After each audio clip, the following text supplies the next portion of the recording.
వాతావరణమును దయచేశారు ప్రభువా, కలవరములు తొలగించారు. విశ్వాసానికి నాయన ధైర్యమును కలుగు చేసి ఉన్నారు తండ్రి. తండ్రి నీకే స్తోత్రములు నాయన.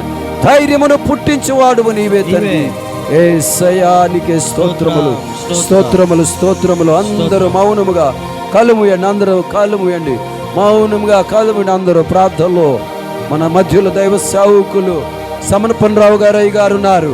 నీ అపోస్తలులకు చేర్చి తుఫాన్ నగరు ఆయా ప్రాంతాలలో సేవ చేస్తున్న దైవ సేవకులు మన మధ్యలో ఉన్నారు. వారు మన మధ్యలో ఉన్నారు వాక్యము చెప్పడానికి.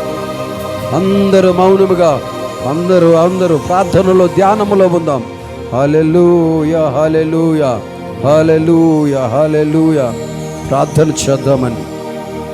మహాపరిశుద్ధుడా, ప్రేమగల తండ్రి, కృపా సత్య సంపూర్ణమైన దేవా, మా మధ్యలో నివసించగలిగిన దేవుడు నాయన.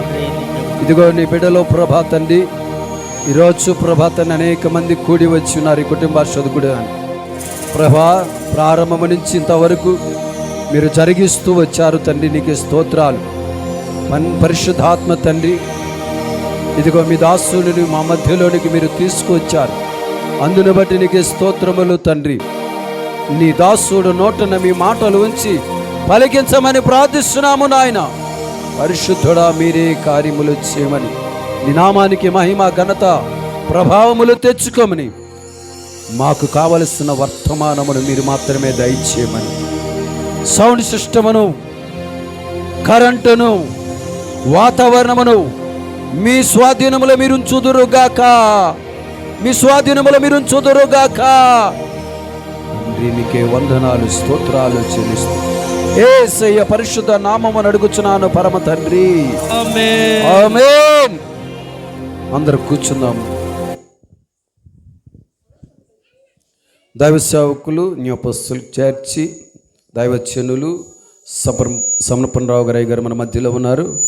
వారిని వేదిక మీదకి ప్రేమతో ఆహ్వానిస్తూ ఉన్నాం. అందరూ చప్పట్లు కొడుతూ గట్టిగా ఒకసారి దైవ సేవకుడికి చప్పట్లు కొడుతూ ఆహ్వానం తెలుసుకుందాం. మంచిది ప్రియమైన దేవుని బిడ్డలారా, దేవుడు ఒక మంచి వాతావరణమును దయచేశాడు. ఇక ఆలస్యం వచ్చేయక వర్తమానంలోకి వెళ్ళామండి. మరి దైవ సేవకులకి ఈ సమయాన్ని అప్పగిస్తున్నా. ఎందుకంటే సమయం లేదు గనక అయ్యగారికి సమయము చెప్పాము. ఆ సమయానికి వారు వచ్చి ఉన్నారు. మనము ఇంకేమాత్రము లేట్ చేయకుండా సమయాన్ని అయ్యగారికి అప్పగిస్తున్నాం. దేవునికి స్తుతి కలుగునుగాక. హల్లెలూయా.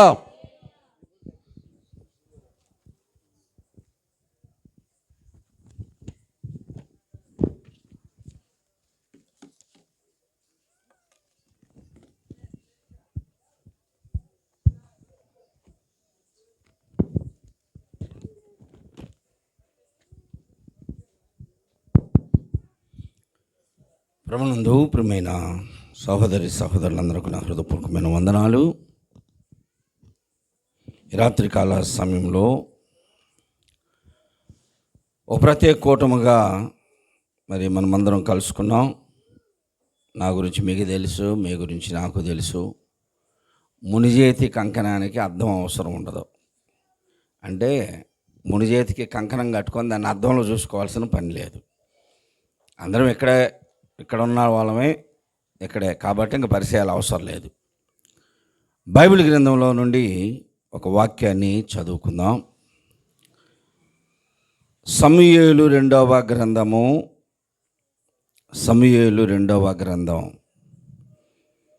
9వ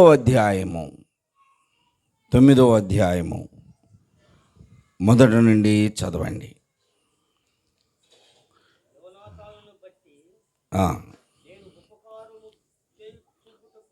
యోనాతానును బట్టి నేను దావీదు గారు ఇప్పుడు మాట్లాడుతున్నాడు. యోనాతానును బట్టి నేను సౌలు కుటుంబమునకు మేలు చేయడానికి, యోనాతానును బట్టి మేలు చేయడానికి ఎవరైనా, వారి కుటుంబంలో ఎవరైనా ఉన్నారా ఉపకారం చేయడానికి అని దావీదు గారు తన రాజ్యములో కొంతమందిని పిలిచి అడిగారు. అడిగితే వారు అన్నారయ్యా, సౌలు గారి కుటుంబమును గురించి మాకు తెలీదు. సౌలు గారి దగ్గర పని చేసినటువంటి కుటుంబంలో ఒక అతను ఉన్నాడు, అతనికి అన్నీ తెలుసు, అంటే పిలిపించండి అతన్ని అన్నారు. అంటే అతను పిలిపించారు. అతను వచ్చి ఇప్పుడు చెప్తున్నాడు, చదవండి.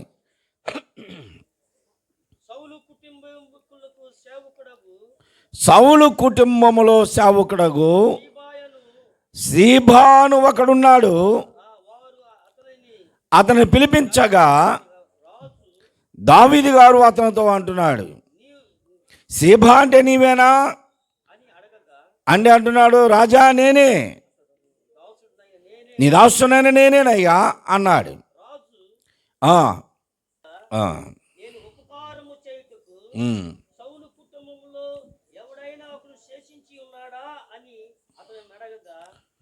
యెహోవా నాకు దయచూపునట్లుగా నేను యోనాతాను కుటుంబమునకు ఉపకారము చేయడానికి ఆ కుటుంబంలో ఎవరైనా శేషించి ఉన్నారా, అంటే మిగిలి ఉన్నారా? అందరూ యుద్ధంలో చనిపోయారు, ఎవరైనా ఉన్నారా అని అడిగితే అతను చెబుతున్నాడు, షేబా అనేటువంటి అతను, యోనాతానుకు కుంటి కాళ్ళు గల కుమారుడు ఒకడున్నాడు. వాడు ఎక్కడున్నాడా ఇప్పుడు అని అడిగితే షేబా అంటున్నాడు, చిత్తగించుము, అతడు ఆ కుంటి కాళ్ళు కలిగినటువంటి అతను లోదేబారు అనేటువంటి స్థలములో మాకీరు అనేటువంటి ఒక ఇంటిలో ఆయన ఉన్నాడు అని రాజుకు చెప్పగా దావీదు గారు వెంటనే అతను ఎక్కడున్నాడో పిలిపించండి అని చెప్పాడు. ప్రభునందు ప్రియమైన సహోదరి సహోదరులారా, ఈ రాత్రికాల సమయంలో చదవబడినటువంటి లేఖన భాగము, ఇక్కడ ఉన్నటువంటి వారు ఎంతోమంది ఎన్నో పర్యాయాలు విన్నారు, ఎంతోమంది సేవకులు చెప్పగా వింటున్నాం. నేనే కాదు, ఇంక మరి ఎవరు వచ్చినా సరే బైబిల్లో ఉన్నటువంటి 66 పుస్తకాల్లోనిది తప్ప వేరేది చెప్పలేరు. ఒకవేళ వేరేది ఏదైనా వారు చెప్పినా అది దేవునికి మహిమకరమ కాదు. కాబట్టి ఇప్పుడు ఈ చదివినబడినటువంటి వాక్యం మీరు ఎన్నో పర్యాయాలు విన్నారు. అయినా మరొక పర్యాయము ఈ రాత్రికాల సమయంలో ఈ వాక్యము ద్వారా ఇక్కడ చేరినటువంటి మనలో అందరికని కాదు, కొందరికి ఉపయోగకరము. ఈ వాక్యము ద్వారా కొందరిని దేవుడు దర్శించబోతూ ఉన్నాడు. ఈ మాటలు వారికి హృదయాలకు, వారి కుటుంబాలకి ఎంతో ఉపయోగకరమైన, అవసరమైన. అందుకనే దేవుడు ఈ రాత్రి ప్రేరేపించాడు. ఈ కూటమి కూడా కుటుంబ ఆశీర్వాద కూటం. కుటుంబాలతో రావాలి. కుటుంబ ఆశీర్వాద కూటాలకి ప్రార్థనలకు వెళితే, మందిరాలకు వెళ్ళినా మనం ఒక్కలమే, ఎక్కడ ఏ సభలకు వెళ్ళినా ఒక్కలమే ఉంటాం. ఆశీర్వాదం మాత్రం కుటుంబానికి రావాలనుకుంటాం. ఆశీర్వాదం కుటుంబానికి రావాలా, ప్రార్థనకు మాత్రం ఒక్కలమే వెళ్ళాలా? అది కుదిరేది కాదు. కుటుంబాలుగా రావాలి. ఏదైనా మనకి ఒక పథకం వస్తుంది అంటే, సచివాలయం ఎదిరిల్లే మా ఇల్లు, మీ అందరికీ తెలుసుగా. ఎవరికన్నా ఒక్కళ్ళకి ఆ తల్లికి వందనం పడలేదంటే భార్య, భర్త, కొడుకులు అందరు కలిసి ఎక్కుతుంటారు. ఏంటంటే, వందనాలు పాస్టర్ గారు, అమ్మకి తల్లి వందనం పడలేదు. ఆయన అంటాడు, మీ అమ్మాయికి తల్లికి వందనం ఎంతమంది ఎందుకయ్యా అంటే దౌర్జన్యంగా అడగాలి, ఎందుకు రాలేదని. ఇలాంటి వాటికి అందరం కుటుంబాలన్నీ కలుస్తాం. కానీ కుటుంబ ఆశీర్వాద కోటాలకు మాత్రం కుటుంబాలతో రాము. ఎప్పుడు వెళ్ళినా ఒక్కలమే అంతే. మన ఇళ్ళ దగ్గర ప్రార్థన పెట్టినా సరే, కొంతమంది ఇళ్ళ దగ్గర ప్రార్థన పెడతారు. పాస్టర్ గారు ఇంటికాడ ప్రార్థన పెట్టాలంటారు, అన్నీ రెడీ చేస్తారు అయ్యగారు. అయిపోయినాక వస్తానులే అని వెళ్ళిపోతాడు. మరి అదేంటో అర్థం కాదు. ఆ పిల్లలు ఉండరు, భర్త ఉండడు. భర్త కూర్చుంటే పిల్లలు కూడా కూర్చుంటారు, మగ పిల్లలు. వాళ్ళంటే బాగానే వీడు కూడా వెళ్ళిపోతాడు పిల్లలు. ఇంకెవరు అంటే, ఆ గుడికి వచ్చిన అమ్మాయి అయినా వాళ్ళ ఇంటికాడ ప్రార్థన పెట్టిన ఆ అమ్మాయి. దావీదు గారు యోనాతాను కుటుంబమునకు ఉపకారము చేయదలచి, ఆ కుటుంబంలో యుద్ధములో ఎవరైనా మిగిలిన వారు ఉన్నారా అని అడిగితే మెఫీబోషేతు అనేటువంటి కుంటి కాళ్ళు కలిగినటువంటి ఒక అబ్బాయి ఉన్నాడయ్యా. మరి ఎక్కడున్నాడు ఇప్పుడు అంటే, యుద్ధమునకు భయపడి అతను మరొక ఊరు పారిపోయాడు. ఆ ఊరు ఎక్కడుంది అంటే లోదేబారు అనేటువంటి ఊరు. ఆ ఊరిలో ఎవరింట్లో ఉన్నాడు అంటే మాకీరు అనేటువంటి వాని ఇంట్లో ఉన్నాడు. పిలిపించారు. ప్రియ సహోదరి సహోదరులారా, ఈ రాత్రికాల సమయంలో ఈ వాక్యము, ఈ స్టోరీ ఎన్నో పర్యాయాలు వినే ఉంటారు. కానీ నలుగురు పేర్లు మనము చాలా గుర్తుపెట్టుకోవాలి. ఈ నలుగురు పేర్లతోటే మన వాక్యం ఇది నాన్న. ఒకటి, దావీదు గారు. ఆయన ఉపకారము చేయాలనుకున్న వ్యక్తి యోనాతాను. ఇప్పుడు యోనాతానికి కుంటి కాళ్ళు కలిగినటువంటి కుమారుడు ఉన్నాడు. అతని పేరు మెఫీబోషేతు. ఈ మెఫీబోషేతు ఎక్కడ ఉన్నాడు అంటే మాకీరు ఇంట ఉన్నాడు. ఎన్ని పేర్లు వచ్చినాయి చెప్పండి? ఎన్ని పేర్లు వినాలి మీరు. నాకు వెళ్ళి అర్థమే చూసినా కానీ ఏం వాక్యం అర్థం కాదు. కొంతమంది వాక్యం చదువుతుంటే గురించి వస్తున్నట్టుంటారు, కానీ వాళ్ళ ఆలోచనలు అడ్డపోతాయి. ఇవాళ కూడా గట్లా ద్రోకరా, రేపు వస్తాడేమో, ఇవాళ కూడా గట్లా కిస్తీలు రేపు వస్తారేమో అని ఆలోచనలోకి వెళ్ళిపోతారు. వినండి చెప్పండి అంటారు. దేవుని స్తోత్రం చెప్పినప్పుడు చెప్పండి, వాక్యం చెప్పేటప్పుడు వినండి, అడిగినప్పుడు చెప్పండి. అడిగినప్పుడు చెప్పకపోతే మీకేమీ ఉండదు, మీ మనసులోకి రాదు. మీరు చూసినా మీరు ఊరిని చూసినా ఒకటే, నేను ఊరకు చూసినా ఒకటే, ఏముండదు అక్కడ. వినండి, వాక్యం వినండి. ఆ వాక్యం చెవుల ద్వారా మన హృదయంలోనికి చేరాలి, మనస్సులోనికి చేరాలి. విన్నటువంటి వాక్యం మీరు చెబుతూ ఉంటే అడిగినప్పుడు ఆ వాక్యం మీలో స్థిరపడిపోద్ది. ఎవరైనా ఒకటే, నేనైనా అంతే. ఎవరు చెప్పిన వాక్యాన్ని వారు అడిగినప్పుడు చెబుతూ ఉంటే అప్పుడే నా మనస్సులో ఉండేది అది.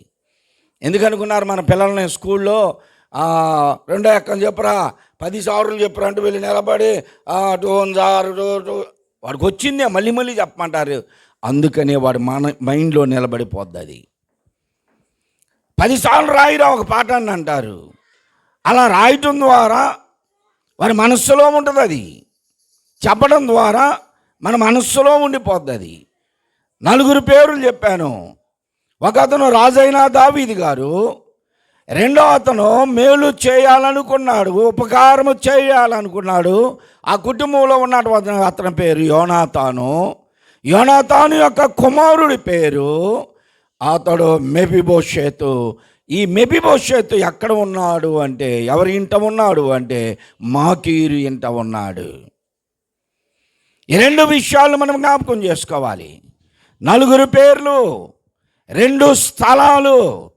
ఏమిటి ఆ 2 స్థలాలు అంటే, తుఫాన్ నగర్ 3వ లైను, తుఫాన్ నగర్ 5వ లైన్. 5వ లైన్లో నుంచి అక్కడ వచ్చింది 6వ లైన్ నుంచి అంట.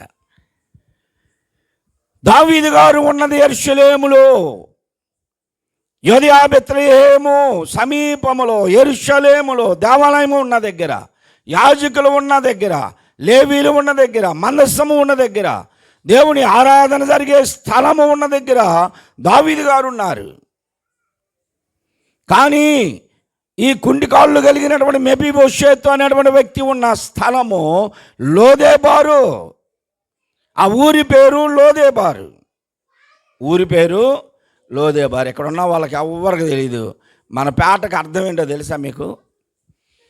ఇక్కడ ఉన్నటువంటి వాళ్ళకి ఎవరు తెలియదు, అంతా చిన్నపిల్లలే కదా. తుఫాన్ నగర్ అంటే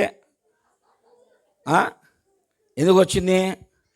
మా స్తంభాల గారు ఉంది, గాంగీ కాలనీ అంటారు దాన్ని. క్రిస్టియన్స్ ఉన్న వాళ్ళ వరకు ఇక వీళ్ళ మేనత్తలు, పాస్టర్ వాళ్ళ మేనత్తలు ఉన్న ఆ ఇల్లులన్నీ గాంగీ కాలనీ అంటారు. స్తంభాల గారు ఎందుకు వచ్చింది అంటే, చెబ్రోల్ హనమయ్య గారి సమయంలో ఎక్కడ కలెక్టర్ ఆఫీస్ దగ్గర నుంచి స్తంభాలు వేసుకుంటా ఇదంతా గరువు అనేవాళ్ళు. స్తంభాలు వేసుకుంటా కరెంటు తెచ్చాడు, అందుకని స్తంభాల గరువు అయిందంట. గ్యాంగి కాలనీ అంటారు. గ్యాంగి కాలనీ అంటే అక్కడ గ్యాంగి వర్క్ చేసేవాళ్ళు ఉన్నారు. మున్సిపల్ ఆఫీసులో పనిచేసే వాళ్ళంతా గ్యాంగి వర్క్ చేసేవాళ్ళు ఉన్నారు కాబట్టి గ్యాంగి కాలనీ అన్నారు. మరి తుఫాన్ నగర్ అని ఎందుకు అన్నారో తెలుసా? తుఫాన్లో రోడ్డు ఎమిటి ఉన్న ఇల్లులని తెచ్చి శ్మశానం అమిటి ఇచ్చారు కాబట్టి వీళ్ళంతా తుఫాన్ నగర్ వాసులయ్యారు. లోదెబారు అనేటువంటి ఊరి పేరు అర్థము, యెరూషలేము అనే పేరుకి అర్థము సమాధానము, సమృద్ధి. అక్కడ ఆ ప్రాంతంలో దేవుని ఆరాధించేవారు. మందస్సము ఉంది, యాజకులు ఉన్నారు, లేవీలు ఉన్నారు, శాస్త్రులు, పరిసయ్యులు, ప్రధాన యాజకులు, ఎలాగో అనేక మంది ఆ స్థలంలో ఉన్నారు. ఆశీర్వదించబడింది, దీవించబడిన స్థలం ఇది. కానీ లోదెబారు అనేటువంటి స్థలము మేతలేని స్థలము. లోదెబారు అనగా మేతలేని స్థలము. మేతలేని స్థలములో ఎవరింటి దగ్గర ఉన్నాడు ఈయన అంటే మాకీరు అనేటువంటి ఆయన ఇంటి దగ్గర ఉన్నారు. మాకీరు అనేటువంటి పేరుకి అర్థం ఏమిటంటే అమ్మబడినవాడు, బానిస. అమ్మబడినవాడు, బానిస. ఇప్పుడు ఈ మేతలేని స్థలములో, నిర్జీవమైనటువంటి స్థలములో, ఎండిన స్థలములో, మేతే దొరకని స్థలములో ఇతడు అమ్మబడిన వాని ఎంట, అతను బానిసగా ఉన్నటువంటి వాని ఎంట ఇప్పుడు ఇతను ఉన్నాడు. ఎవరు అతనంటే మెఫీబోషెతు. అతని పేరు ఏంటంటే బోషేతు, అంతే. బోషేతు అతని పేరు. బోషేతు అనే పేరు ఎవరు పెట్టారు అంటే సౌలు గారి యొక్క భార్య నీరాలు. ఆమె వారి దేవతల పేరు పెట్టింది కుమారుడికి. ఇళ్ళలో కొన్ని సందర్భాల్లో పాస్టర్ గారి దగ్గర తెచ్చి మా అబ్బాయికి పేరు పెట్టండి అంటారు. మా దగ్గరికి తీసుకొచ్చి ఏం పేరు చెప్పండి అంటే నువ్వు చెప్పామే, నువ్వు చెప్పు. ఏ నిర్ణయం ఏమి ఉండదు, ఏ నిర్ణయం ఉండదు. ఇక ఆమె చెప్పాలా? అదే చెప్పానుగా నీకు బుద్ధిని ఉండవు, ఎక్కడ అడుగుతుంది నన్ను అన్నది. ఏం పేరు చెప్పామంటే మా నాన్న పేరే పెట్టు అంటది. మరి ఏ నాన్న పేరు? ఒకవేళ అబ్బాయి ఉండి కాదు మా నాన్న పేరు పెడతా, ఏం చేశాడు అయ్యో మనకి మీ నాన్న? ఎన్ని రకాలుగా చెబుతారో తెలుసా? ఈ విధంగా ఆమె పెత్తనం చేసింది, వారి దేవతల పేరు పెట్టింది. బోషేతు అనగా బయలు దేవత పేరు. అది దేవుడు ఏర్పరచుకున్నటువంటి సౌలు గారిని, దేవుడు ఏర్పరచుకున్న సౌలు గారి ఆ పరిపాలనలో సౌలు గారికి భారీగా ఉండి, ఆమె దేవుని ప్రజలను పరిపాలిస్తూ రాణిగా ఉండి అన్యదేవతలను, అన్యదేవతల పేర్లను, అన్యదేవతల పూజలను, అన్ని దేవతల ఆచారములను తన గృహములోనికి తీసుకొచ్చింది. కొడుకు కూడా అన్ని దేవతల పేరు పెట్టింది. బయలు దేవత పేరు అది. బయలు అనగా భర్త, లేకపోతే అవమానము. అవమానము. బోషేతు అనేటువంటి పేరు అవమానమని పెట్టింది. ఇతను కుంటి కాళ్ళు కలిగిన వాడుగా ఉన్నాడు. అది సినిమా. ఇక్కడ మనం చదివితే దావీదు గారు ఉన్న స్థలము వేరు. దావీదు గారు ఉన్నటువంటి స్థలము ఆశీర్వదించబడింది, సమాధానము కలిగింది, దీవించబడింది. కానీ మెఫీబోషెతు ఉన్న స్థలము మేతలేని స్థలము, ఎండిపోయిన స్థలము, నిర్జీవమైనటువంటి స్థలము, దేవుని ప్రజలు లేని స్థలం. అది బానిస ఉన్నటువంటి ఇల్లు, అది అమ్మబడిన వాని ఇల్లు. ఎలాంటి స్థలము? ప్రియ సహోదరి సహోదరులారా, ఈ నలుగురు ఈ దినాన ఎవరిని పోల్చి ఉన్నారంటే రాజైన దావీదు గారు, యోనాతాను, ఆ మెఫీబోషెతు, మాకీరు. లోదెబారు అనేటువంటి స్థలము లోకమునకు సాదృశ్యముగా ఉన్నది. లోదెబారు అనేది లోకానికి సాదృశ్యం. లోకములో ఎండిన స్థలాల్లో, నిర్జీవమైనటువంటి స్థలాల్లో, ఆశీర్వాదములు లేని స్థలాల్లో, జీవితములు పాడు చేసే స్థలాల్లో ఇది నానా ప్రజలు ఉంటున్నారు. ఈ మెఫీబోషెతు వంటి మనుషులు, మెఫీబోషెతు మనకి సాదృశ్యముగా ఉన్నాడు, మానవునికి సాదృశ్యముగా ఉన్నాడు, పాపికి సాదృశ్యముగా ఉన్నాడు. పాపి అయిన మానవునికి సాదృశ్యముగా మెఫీబోషెతు ఉన్నాడు. అలాగైతే మెఫీబోషెతు ఇప్పుడు ఎక్కడ ఉన్నాడు అంటే మేత లేని స్థలములో ఉన్నాడు, నిర్జీవమైనటువంటి స్థలములో ఉన్నాడు. ఎవరి దగ్గర ఉన్నాడు అంటే మాకీరు ఇంట ఉన్నాడు. మాకీరు దుష్టునికి సాదృశ్యముగా ఉన్నాడు, సాతానునికి సాదృశ్యముగా ఉన్నాడు. ఇది నాన్న చాలామంది సాతాను హస్తములో పట్టబడి ఉన్నారు, సాతాను చేతిలో చిక్కుబడి ఉన్నారు, సాతానుకి బానిసలుగా ఉన్నారు. ఇతను కుంటి కాళ్ళు కలిగిన వాడు. కుంటి కాళ్ళు అంటే పుట్టుకతోటే ఇతడు కుంటి కాళ్ళు కలిగిన వాడు కాదు, పుట్టుకతోడే కుంటి కాళ్ళు కలిగిన వాడు కాదు. ఎప్పుడు కాళ్ళు పోయినాయి అంటే 4వ అధ్యాయం చదవండి, 4వ వచనం.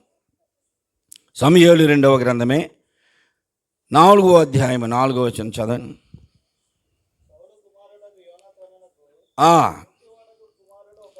సౌలు కుమారుడైన యోనాతానుకు కుంటివాడైన కుమారుడు ఒకడు ఉండెను.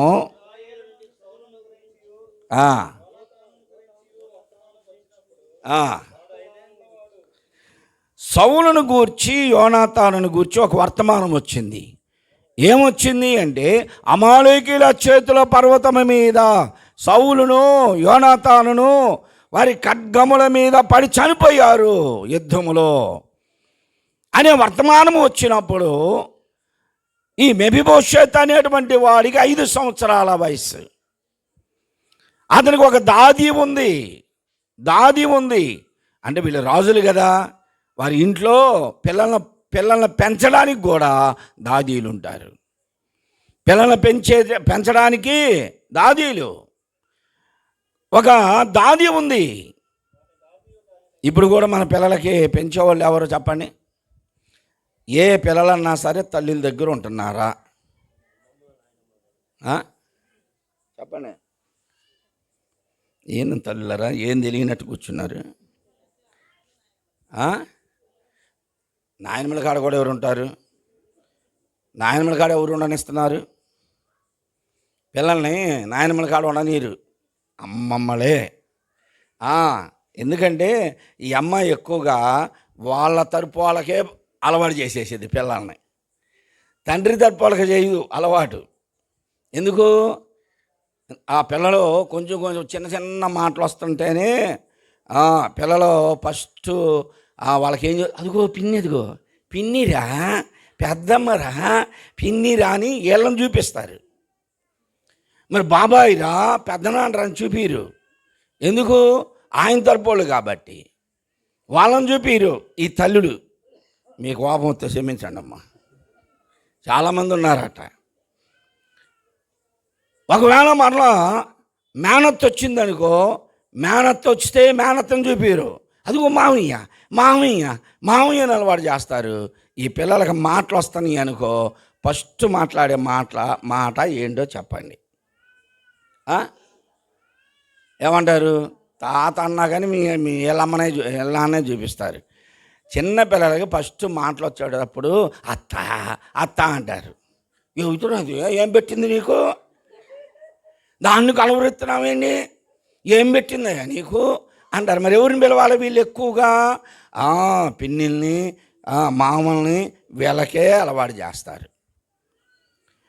ఇదేంటి గొడవగా నాకు తెలీదు. ఇళ్ళ దగ్గర ఉన్నప్పుడు అత్తమ్మ నేను అడ్డుల్లో కొంచెం పిల్లలు చూడంటే వీళ్ళు కూడా అసలు వాళ్ళు అత్తలు కూడా ఏం చూసుకోలేవు, మేమే చూడాలా అంటారు. వాళ్ళకి రెడీ చేసి సిద్ధపరిచి మందిరానికి తీసుకొచ్చినాక మందిరంలో వచ్చి కూర్చుంటే అప్పుడు లాక్కుంటారండి పిల్లల్ని, ఇటు పిల్లల్ని అని. ఈ నాయనమ్మల అమ్మమ్మలో మందిరంలో తీసుకొచ్చి ఒక ఆమె మందిరంలో అని ముద్దు పెట్టుకుంటూ ఉంటుంది. గొడవ వాళ్ళు ఏం చేస్తారు? ఆ పిల్లలు మందిరంలో తల్లి దగ్గర ఉంటే గమాని అంటను పాలు పట్టించింది ఏడవకుండా ఉంటారు తల్లుల దగ్గర పిల్లలు. ఈ అమ్మమ్మలో నాయనమ్మల దగ్గర పెట్టి కూర్చొని బిగపడతా ఉంటారు. వాళ్ళు ఇంకా ఏడుస్తుంటారు. ఎందుకు? వీళ్ళు బయటికి వెళ్ళడం కోసం వీళ్ళు చేసే పని అది. మందిరంలోకి వెళ్ళినప్పుడు పిల్లల్ని తల్లుల దగ్గరే ఉంచాలి. నేను ఖండితంగా చెప్తాను. నా దగ్గర మేనత్తలో, అమ్మమ్మలో, నాయనమ్మలో మీకు అనవసరం. పిల్లలు ఏడిస్తే సముదాయించేది ఎవరు? తల్లి. గమనం పాలు పట్టిస్తుంది అంతే తప్ప మందిరంలో ఇంట్లో ఉన్నప్పుడు ఎత్తుకోగానే మందిరంలోకి వచ్చిన తర్వాత లాక్కొని కూర్చోబెట్టుకొని ముద్దులు పెట్టుకోండి అంటే అందరు నీకెళ్ళి చూస్తారు. ఇంకొక విషయం ఉందో తెలుసా? వీళ్ళ పిల్లలు ఆ మందిరంలో ఈ చివరికి ఆ చివరికి అటు ఇటు తిరిగి అనుకుంటే అల్లరి చేస్తున్నా తల్లుళ్ళు ఏదో చూసుకుంటూ నవ్వుకుంటుంటారు. అదే ఎవరి పిల్లలన్నా కొంచెం అటు రాని గమాన కూర్చోబ అంట. ఇతర పిల్లలనేమో కొడతారు, వీళ్ళ పిల్లల్ని మాత్రం కొట్టరు. అక్కడ గొడవ. మీ పిల్లలు నా పిల్లలే కనపడ్డారు, నీ కళ్ళకి మీ పిల్లలు కనపడలేదు. ఇంకా అక్కడ గొడవలు. అది కూడా చేయకూడదు. లోదెబారు అన్నటువంటి మేతలేని స్థలములో బానిసగా ఉన్నటువంటి మాకీరు ఇంట కుంటి కాళ్ళు కలిగినటువంటి వ్యక్తి ఉన్నాడు. వాడు పుట్టుకతో కుంటివాడు కాదు. 5 సంవత్సరాల వయసులో తన తాతగారు తండ్రి గారు యుద్ధంలో చనిపోయాడనే వార్త వచ్చినప్పుడు తన దాది ఆ పిల్లని ఎత్తుకొని పరుగున ఆ మిద్దె మీద నుంచి దిగుతుంది. ఆమె ఎవరో చెప్పారు, సౌలు గారు యోనాతాను చనిపోయారు అంటే రాజనీతి ఏమిటో తెలుసా? రాజ్యములో రాజుగారి కుటుంబంలో మగపిల్లలైన వారు ఎవరున్నా వారందరినీ చంపేయాలి. అప్పుడే రాజుగా ఎవరుండరు కనుక వారు మరలా రాజుగా ఉండవచ్చు. అమాలేకీయుల చేతిలో చనిపోయారు, ఫిలిష్తీయుల చేతిలో కొంతమంది చనిపోయారు. ఎలాగా ఎవరు లేరు, ఇంక ఉంది వాడు అక్కడే నలుసు. వాడిని కాపాడుకుంటే భవిష్యత్తులో వీడే రాజు అవ్వచ్చు అనుకొని ఆ దాడి ఏం చేసిందంటే వాడిని సంగన పెట్టుకొని పరుగున మిద్దె మీద నుంచి కిందకి దిగుతుంటే ఆ బిల్డింగ్ మీద నుంచి ఆమె స్లిప్ అయి పడిపోయింది, జారి పడిపోయింది. వాడి సంఖలో ఉన్నటువంటి బిడ్డ కూడా పడిపోయాడు. ఆమె అలాగనే ఆ తొందరలో పిల్లల్ని ఎత్తుకుంది, వెళ్ళిపోయి మాకీరు ఇంట చేరింది. ఆడకొచ్చిన కూడా నిలబడట్లా, కాళ్ళు పడిపోతున్నాడు. ఏమైందంటే అప్పుడు ఆలోచిస్తే పడ్డప్పుడు కాలు ఇరిగింది. సహోదరులారా, ఈ మెఫీబోషెతు జీవితం కలిగిన వారు ఈ దినాన చాలామంది ఉన్నారు. మెఫీబోషెతు పుట్టినప్పుడు కుంటివాడు కాదు. అందుకే ప్రసంగి అంటాడు, దేవుడు నరులను యథార్థవంతులుగా చేసిన కానీ వారు వివిధమైన తంత్రములు కల్పించుకొని వారు పాడైపోయారు, పాపులయ్యారు, దుష్టులయ్యారు, దుర్మార్గులయ్యారు. నువ్వు పుట్టినప్పుడు ఇలాంటి స్వభావం లేదు నీకు. నువ్వు పుట్టినప్పుడు ఎంత అసూయ లేదు, ద్వేషం లేదు, కపటం లేదు, దుర్మార్గత లేదు, పాపం లేదు. ఎదుగుతూ ఉండగా నీలోనికి అసూయ చేరింది, నీలోనికి ద్వేషం వచ్చింది, నీలోనికి పాపం వచ్చింది, నీలోనికి దుర్మార్గత వచ్చింది. కాబట్టి వాడేమో మెఫీబోషెతేమో శరీర సంబంధమైన కుంటితనంలో ఉన్నాడు. ఇప్పుడు విశ్వాసులు ఆత్మీయ కుంటితనాల్లో ఉన్నారు. ఆత్మీయ కుంటితనం, ఆధ్యాత్మికంగా కుంటివాడుగా నడుస్తున్నారు చాలామంది. ఆత్మీయ కుంటితనం ఉంది. నువ్వు రక్షించబడ్డావు బాగానే, ఆదివారం వెళ్తున్నావు, శుక్రవారం వెళ్తున్నావు, శనివారం వెళ్తున్నావు, ఆశీర్వాదపు కూటాలకు వెళ్తున్నావు, ఆల్ నైట్ ప్రేయర్లకు వెళ్తున్నావు. ఇంకా ఇక్కడ చాలలేదని ఈ పేటలో ఈ లైన్లో 2 చర్చిలు ఉన్నా, ఈ చర్చిలు చాలలేదని చుట్టుకొండ దగ్గరికి వెళ్ళేవాళ్ళు, నంబూరు వెళ్ళేవారు, గోరంట్లు వెళ్ళేవాళ్ళు చాలామంది ఉన్నారు. పొద్దున్నే అడిపోయి ఆరాధన చూసుకొని వచ్చి మళ్ళీ ఏం తెలియనట్టు ఇక్కడ కూర్చోవటం. ఎంతమంది లేరు అనుకున్నారు అలాంటి వాళ్ళు? మీరు అనుకుంటారో పాస్టర్ గారికి ఎవరు చెప్పారులే అనుకుంటా. ఎవరు చెప్పాల్సిన పని లేదు. నేను ఊరు తిరుగుతా, అన్ని ఊరు తిరుగుతా కాబట్టి అన్ని విషయాలు తెలుసు. చాలామంది అలాగే ఉన్నారు.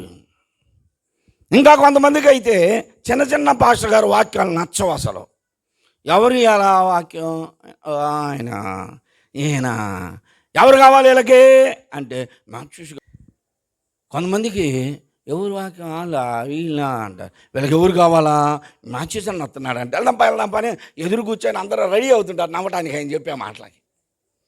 అబ్రహం గారు వచ్చారంట అంటే అబ్రహం గారా పదండి, అందరూ ఆత్మీయంగా ఆరాధన చేస్తారు. ఇంట్లోకి వస్తే ఏముండదు మళ్ళీ. ఇలాగ చాలామంది వీళ్ళకి పెద్ద పెద్ద వాక్యాలు కావాలి, చిన్న చిన్న పిల్లల వాక్యాలు బనికిరావు. నువ్వు ఆత్మీయ కుంటితనంలో ఉన్నావు. నీ దేహమంతా బాగానే ఉంది, దేహమంతా బాగుంది. కొంతమంది గుడ్డోళ్ళలాగా బ్రతుకుతారు. ఆత్మీయ నేత్రములు ఉండవారికి బాహ్య నేత్రములే. అందుకే పౌలు భక్తుడు అన్నాడు, మీరు సంగతులను పైనే చూస్తున్నారు కానీ ఆత్మ సంబంధమైన సంగతులను మీరు గ్రహించట్లేదు అన్నారు. చాలామంది పైనే చూస్తారు. పైనే అంటే వీరు ఆత్మీయ గురుడితనము కలిగిన వారు. కొంతమంది సంగమునకు అదేం పాడు జబ్బు. కానీ నేను చాలామందిని చూస్తా, సోమవారం నుండి శనివారం దాకా హుషారుగా పనులకు వెళ్తారు. ఆదివారం వచ్చేసరికి ఆలబడిపోతారు. ఏందనబ్బా ఇవాళ అబ్బా తలనొప్పి వచ్చేసింది, ఇవాళ కాళ్ళు నొప్పులు వచ్చినాయి, అసలు లేకపోతున్నాం అని చెప్పేసి ఆదివారం గుడి మానుకునే వాళ్ళు ఉన్నారు. మళ్ళీ సోమవారం లేచి పొద్దున్నే లేచి పనులకు వెళ్తారు. మరి అదేం జబ్బులో తెలియదు. ఇది కూడా ఒక కుంటితనమే. సహోదరి సహోదరులారా, నీ జీవితంలో నీవు ఆ మెఫీబోషెతేమో ఒక కాలు కుంటివాడుగా బ్రతుకుతున్నాడు. కానీ నీ జీవితంలో ఆత్మీయ జీవితంలో ఎన్ని లోపాలు కలిగి జీవిస్తున్నావు? ఏ లోపం చేత నువ్వు కుంటి బ్రతుకుతున్నావు? కొంతమంది ఎంతకాలం అయిద్దో, నేను ఇప్పుడు అయ్యా రక్షించబడింది, మీ నాన్నగారు ఉన్నప్పుడు అయ్యా నేను రక్షించబడింది అంటది. వచ్చి కూర్చున్నట్టు పెదాలు కూడా తెరదు. ఎంతమంది ఎంత ఉద్యమంగా పాటపాడినా ఒక్కొక్కరు ఇందే అంటారు. అంటే అందరు ఆరాధన చేస్తే వీళ్ళకి ఆరాధన నచ్చదు. అందరు పాటలు పాడితే వీళ్ళు పాడలేరు.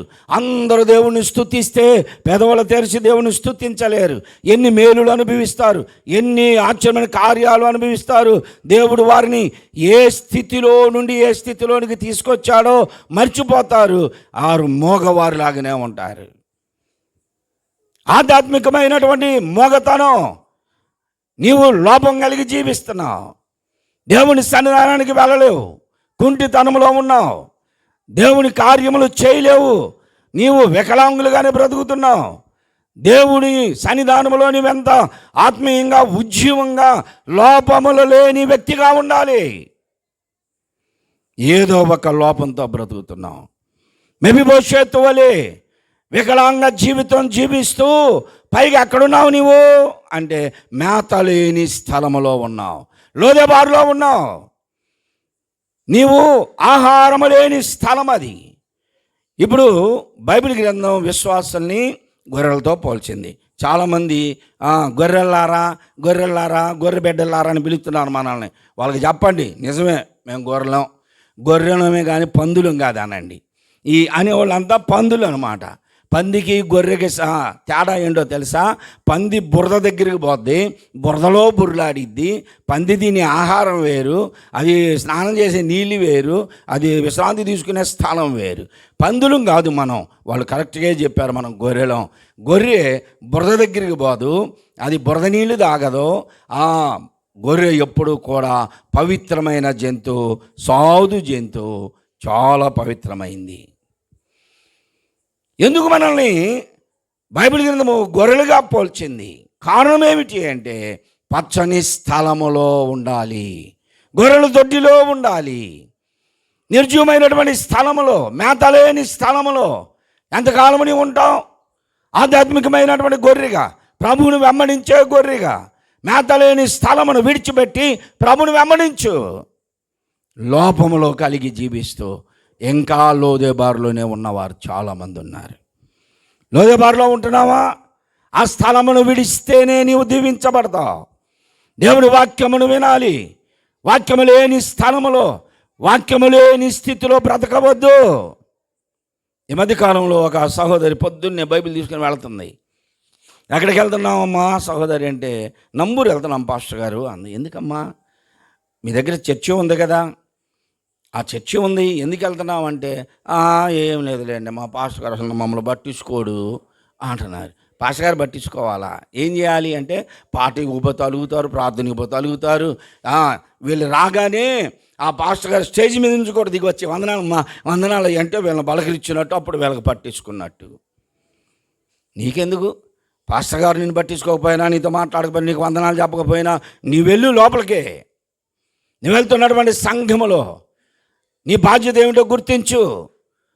ఆ సేవకుని పలకరించు, సంఘమునకు తోడుగా ఉండు, తోడుపాటు కలిగి ఉండు, దాతృత్వం కలిగి ఉండు, సంఘ కార్యక్రమాల్లో పాల్పొందు, సంఘ సేవకునితో కలిసి సేవా పరిచర్యలో ఉండు. కుంటి బ్రతకొద్దు, ఎప్పటికీ కూడా లోపంలో కలిగి జీవించకూడదు. సంవత్సరానికి ఒక్కసారి మా విశ్వాసులు ఇల్లు చూస్తాను నేను, మధ్యలో ఎప్పుడు వెళ్ళను నేను. సంవత్సరంలో ఒక్కసారి ఆ క్రిస్మస్ ఆరాధనలు పెట్టినప్పుడు మాత్రమే వెళతా. నేను సేవకుని కదని ప్రతి నెల ప్రతి వారం రండి మా ప్రార్థన చేస్తా రండి అని పోను. ఎప్పుడు సేవకుడు దర్శించాలి, కుటుంబాలని దర్శించాలి. కానీ వారికి మేత తక్కువైతేనేగా ఫోన్ చేస్తారు వాళ్ళు. అనారోగ్యం వస్తే, ఆపద వస్తే, అవసరమైతే ఫోన్ చేస్తారు, రండి పాస్టర్ గారని. అప్పుడు వెళతాం ఖచ్చితంగా. అవసరతలో వెళ్ళి దర్శిస్తాం. నిత్యము సంఘ కుటుంబాల కొరకు ప్రతి రాత్రి 7 గంటల నుండి 9 గంటల దాకా సంఘంలో చేరి అందరూ ప్రార్థన చేస్తారు కుటుంబాల కొరకు. దేవుని సన్నిధానంలో నీవెక్కడ ఎదుగుతున్నావో, ఎక్కడ నీకు మేత దొరుకుతుందో, ఎక్కడ నీ కాపరి నిన్ను కనిపెట్టుకొని మేపుతున్నాడో అలాంటి స్థలములో, పచ్చని స్థలములో, ఆహారము కలిగిన స్థలములో నీవు స్థిరపడాలి. లోదెబారులో నీకేం పని? లోదెబారు లోకమునకు సాదృశ్యం. లోకంలో బ్రతుకుతున్నారు చాలామంది, లోకంలోనే జీవిస్తున్నారు చాలామంది, లోకమునకు కట్టుబడిపోయారు. లోకము అంటే శరీరాశ, నేత్రాశ, జీవపడము. శరీరాశలలో బ్రతుకుతున్నారు. శరీరాశలో శరీరం ఏది కోరుకుంటుంది? కన్నే చూస్తే మనస్సు దాన్ని కావాలంటది, శరీరం ధరించాలనుకుంటుంది. శరీరాశలో ఇంకా చచ్చిపోవటంలా. శరీరాశలో ముసలోళ్ళకి కూడా చచ్చిపోతాయా చెప్పండి? మేము ముసలోళ్ళండి చెప్పుకోవడానికే, అంతేనండి. ఈ బలుడైన సమయాలు గారు కానీ మేము కానీ చెప్పుకోవడానికి ఏముందండి అంత అయిపోయింది మా కాడ అంటాం. కానీ చూపులు మారవు, మాటలు మారవు, క్రియలు మారవు. మళ్ళీ అబ్బో ఎంత. అందుకని ప్రతిరోజు మనల్ని మనం నలగొట్టుకోవడం ఎందుకు? మనం ప్రభు రక్తమాంసాలను సమీపిస్తాం. అనుదినము ప్రభువు బల్లదని సమీపించేది దేనికి? మనం కారణం ఏమిటి అంటే, ప్రభువా ఇదిగో ఈ నెల అంతటలో, ఈ వారం అంతటలో, ఈ రోజు అంతటలో నా ప్రతి బలహీనత నాకు తెలుసయ్యా. ఏది చూడకూడదు అనుకుంటున్నామో అదే చూస్తున్నాం, ఏది మాట్లాడకూడదు అనుకుంటున్నామో అదే మాట్లాడుతున్నాం, ఏది చేయకూడదు అనుకుంటున్నామో దానికి అవసరమే ఆరాటపడుతున్నాం. కాబట్టి కురుంటితనంలో ఉన్న బలహీనతలో ఉన్నా నేను. ఆ బలహీనతలను ఒప్పుకో. లోకంలో ఉన్నావు, లోక సంబంధమైనటువంటి జీవితాల్లో నుంచి బయటికి రావాలి. లోదెబారు నుంచి బయటికి లోదెబారు నుంచి బయటికి రావాలి. నాకెవరూ నన్ను విడిపించేవారు లేరయ్యా అనుకుంటున్నావేమో. ఈ లోదెబారులో ఉన్నటువంటి మెఫీబోషెతు కూడా చాలా కాలం, యవ్వన కాలం వచ్చింది. మా తాతగారు పోయారు, తండ్రి గారు పోయారు, అన్నదమ్ములు చనిపోయారు, తల్లి చనిపోయింది, నా రాజ్యం పోయింది, నేను ఇప్పుడు ఎలా బ్రతకాలి అని ఏడ్చి ఉండవచ్చు. అతను విన్నటువంటి దేవుడు దావీదు గారి మనస్సు మార్చాడు. దావీదు గారు ఇప్పుడు యుద్ధములన్నీ అయిపోయినాయి. ఫిలిష్తీయులతో, అమాలేకీలతో, అక్కడ ఉన్నటువంటి చుట్టుప్రక్కల రాజ్యాలతో యుద్ధములు అయిపోయి ఇప్పుడు ఆయన సమాధానముగా కూర్చున్నాడు.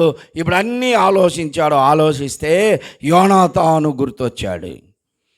యోనాతానుని బట్టి ఆ కుటుంబానికి నేను ఉపకారము చేయాలి. ఎవరున్నారు అంటే, ఎవరో చెప్పారయ్యా ఉన్నాడు కొడుకు, పిలు. వీళ్ళు వెళ్ళి షేబా చెప్తున్నాడు, మెఫీబోషెతు రాజైన దావీదు నిన్ను పిలుచుకురమ్మన్నాడు రా అంటే అతను వణికిపోయాడు, భయపడిపోయాడు. కారణం ఏమిటంటే దావీదు ఇప్పుడు రాజు. ఇప్పుడు ప్రస్తుతం రాజుగా ఉన్నవారు క్రితంలో రాజుగా ఉన్న కుటుంబీకులను చంపేస్తారు. కాబట్టి నా కుటుంబములో, రాజు కుటుంబంలో ఇంకెవ్వరు లేరు మగపిల్లలైన వారు, నేను ఒక్కనే ఉన్నా, నన్ను కూడా చంపేస్తాడు. వణికిపోతున్నాడు, భయపడ్డాడు. ఎందుకు పిలిచాడయ్యా అంటే, ఇతను నాకేం తెలుసు, రాజు రమ్మన్నాడు రా అంతే. రాజు రమ్మన్నాడు, తీసుకొచ్చాడు. అతను కుంటివాడు, ఎలా వచ్చాడో మరి తెలియదు, కానీ ఊహించడానికి కూడా మనకు తెలియదు.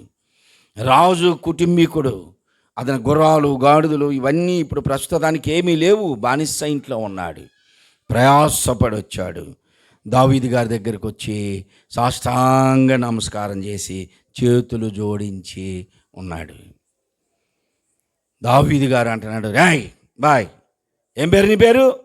మెఫీబోషెతు నువ్వేనా అంటే, రాజా మెఫీబోషెతుని నేనే నీ దాసునయ్యా, నీ దాసుని నేను ఒక్కనే ఉన్నాను, నన్ను చంపబాకయ్యా అని బ్రతిమలాడుతున్నాడు. ఏడుస్తున్నాడు. ఏడ్చి కన్నీరు గార్చి ప్రార్థన చేయి, నీ బలహీనతను ఒప్పుకో, విడిచిపెట్టు. కొంతమంది ఎప్పుడు దేవా నేను పాపినే అంటారు, కానీ పాప జీవితం విడిచిపెట్టరు. ఎన్నిసార్లు అయినా అంతే ఉంటారు. అలా కాదు, మనం ఒప్పుకొని విడిచిపెట్టి యోగ్యులుగా ప్రభు సన్నిధానంలో ఉండాలి.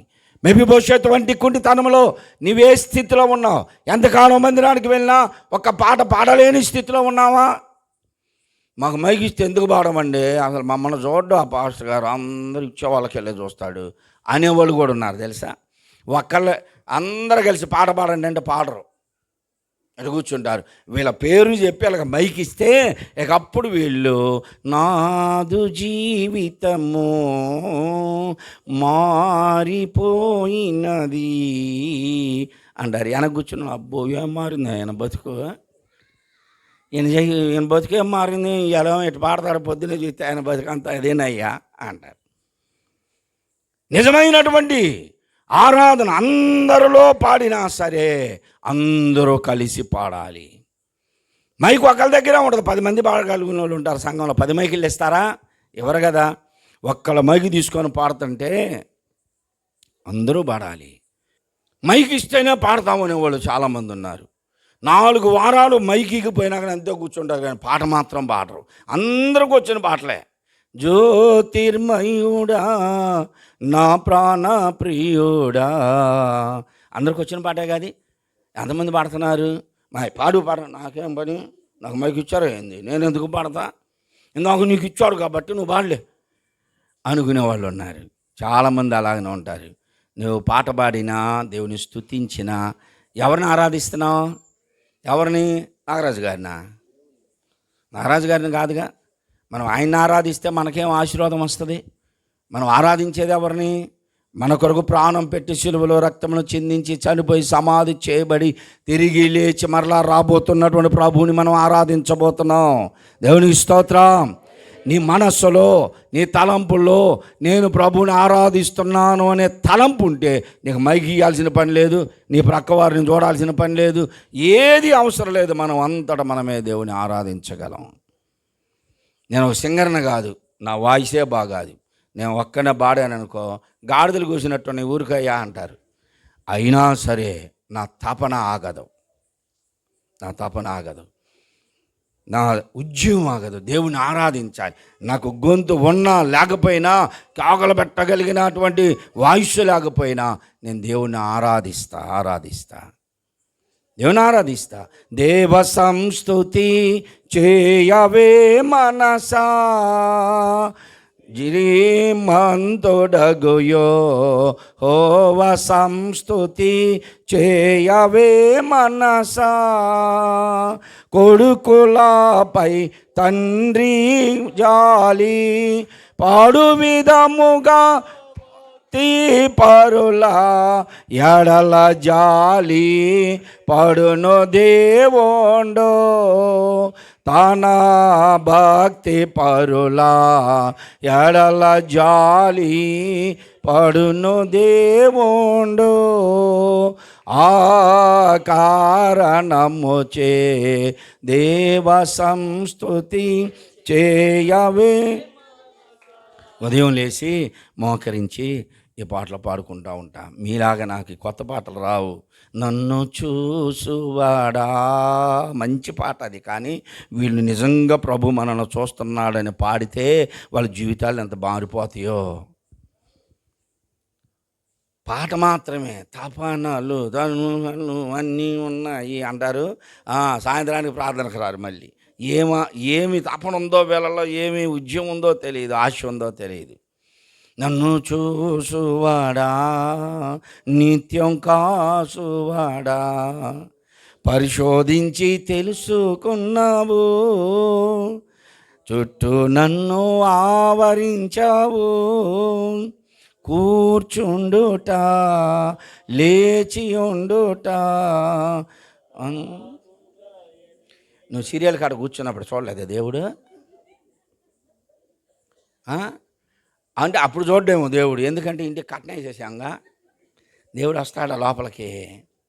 ఓ అమ్మో తొలిలారిపోయిన సంవత్సరం అయితే 11:30 అయినా ఇళ్లలో టీవీలు తలుపులు వేస్తారు, కానీ ఆ కిటికీల్లో రంగులు తిరుగుతూ ఉంటాయి. నేను ప్రార్థనకి వెళ్ళి వస్తా, ఏంది అందరు ఇళ్లలో ఊరకనే ఉన్నారంటే ఒక అబ్బాయి చెబుతున్నాడు, పాస్టర్ గారు బిగ్ బాస్ అంట పాస్టర్ గారు, ఇంకోటి ఏదో సిఐడి అంట, అది ఎప్పుడైపోద్ది అంటే 11:30. చాలామంది యవనస్తుల పిల్లలు కూడా మందిరంలోకి వచ్చారంటే ఏం చేస్తారు ఇట్లా అంటారు. ఈ మధ్య 4 కంటి ఆపరేషన్లు చేయించుకున్నారు, సుక్కడాలు తీపించుకున్నారు ఆ శంకర్ హాస్పిటల్కి పోయి బస్సులో వెళ్ళి. వాళ్ళకి వీళ్ళ అదృష్టం ఏందో నల్ల కాళ్ళద్దాలు ఇచ్చారు. ఇక మందిరంలో అవి పెట్టుకొని కదలకుండా కూర్చుంటారు. అది ఎటు చూస్తున్నారో తెలీదు, నాకెళ్ళి చూస్తున్నారా అటు చూస్తున్నారా తెలీదు. ఇలాగ పెట్టుకొని ముఖ్యమంత్రి దగ్గర కానీ బాడీ గార్డ్స్ ఇవి పెట్టుకొని ఇటు చూస్తుంటారు. వీళ్ళు అటు చూసినా బాగుండు, అలా చూడరు. ఇక నిద్రపోతూ ఉంటారు, ఒకసారి ఇట్లా అంటుంటారు, అది జారిపోతుంటుంది, మళ్ళీ పెట్టుకుంటారు. నేను ఎదురుంటాను కాబట్టి అన్నీ గమనిస్తూ ఉంటాను. నన్ను చూసువాడా అన్నప్పుడు నువ్వెక్కడున్నావో చూడట్లేదా దేవుడు? ఆదివారం ఆరాధన వదిలిపెట్టి ఊరులు పైన ప్రయాణం చేసే వాళ్ళని చూడట్లేదా దేవుడు? నీ చుట్టూ ఆవరించి ఉండలేదా దేవుడు? ఇంట్లో అత్తమామకి బువ్వే పెట్టవే దేవుడు నిన్ను చూడట్లేదా? ఒక ఆమె ఏడ్చి చెబుతుంది ప్రార్థన చేయడానికి పోతే.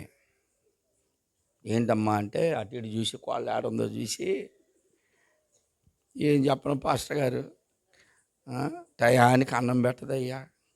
ఎందుకమ్మా బాగానే పెడుతున్నారుగా అంటే, చికెన్ తెచ్చుకుంటే చికెన్కి పడదు అంటదంట, మటన్ తెస్తే నీకు మాంసం పడదు అంటదంట, ఏదైనా కూరగాయలు చేస్తే బంగాళదుంప నీకు పడదు, షుగర్ ఉంది, అన్నీ ఏది పడదంట. చివరికి ఏం పెడతారమ్మా అంటే ఇంత కారపొడి వేసి పెడతారయ్యా. ఆ కారపొడి తిన్నాక నుంచి ఇంకో బీపీ పెరుగుతుంటుంది. కొడికం పొట్లాలు తెచ్చి ఇక్కడ తీసుకొస్తా ఉంటే ఇక్కడ కూర్చొని ఎదురు మళ్ళీ ఇంక పంచలోనే వేసేది మంచం.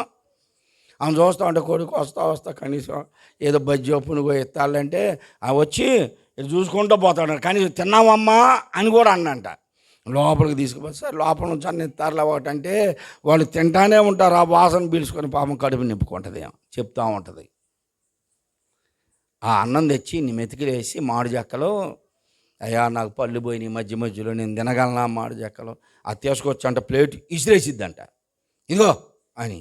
నేను కుక్కనా పాస్టర్ గారు, ఈ ఆస్తి అంతే ఊరిదయ్యా, నేను కదా ఇచ్చిందంటే నువ్వు ఎంత ఇచ్చినా అంతేనమ్మా, ఇవాళ పంచలో ఉన్నాం, 4 రోజులు పోతే చెట్టు కిందకి జారుతావు అని.